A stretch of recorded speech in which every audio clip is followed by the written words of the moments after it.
Hey guys, this week we are going to be working on reading a tape measure slash a ruler.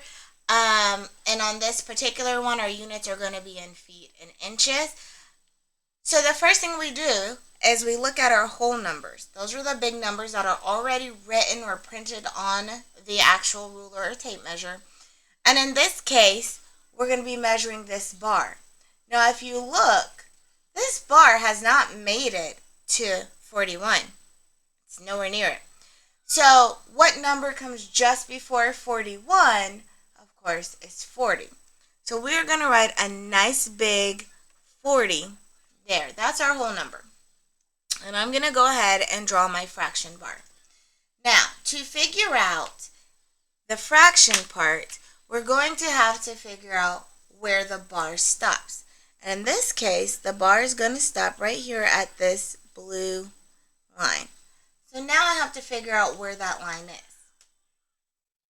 Now this ruler is broken up into sections. So the first section that we would pay attention to is half.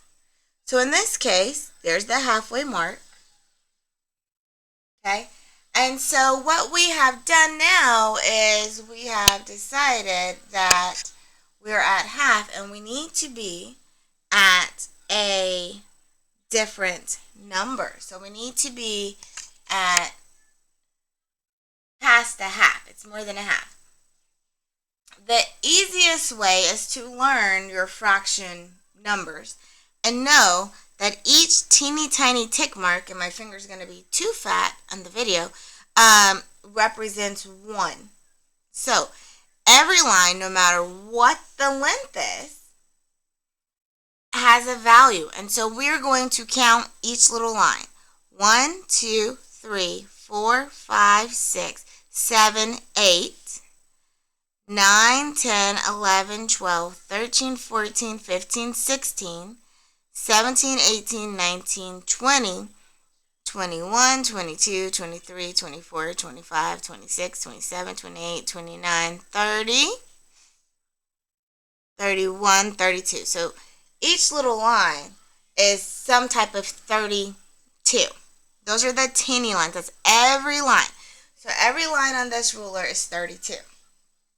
But you notice that it didn't stop at any of the big lines. If it had stopped at one of the big lines, we would have counted just the big lines. But this one stops at a teeny tiny line. So we know that this is 16. That's our halfway mark. Then we're going to count on 17, 18, 19, 20, 21, 22. So it's going to be 22 over 32. Now, we can simplify that by dividing everything by 2. And so that's going to give me 40 and 11/16. So we could do it that way too. But we're not worried about simplifying right now. We're worried about reading the tape measure. So let's try another example. So the first thing that we do is we look to see where our bar stops. And our bar stops. Sorry, cut one off. Our bar stops right here. So what number did it just go past? And the answer is it just went past 69. I draw my fraction bar. So now, I have to count all the little tick marks. Now we'll get into what the tick marks mean, but right now we're just going to count. And so 1, 2, 3, 4, 5, 6. And since we're counting every tick mark, that'll be out of that. Now both of these numbers are even and can be divided by 2. So 69 stays the same. If I divide 6 by 2, I get 3 and 16ths. Okay?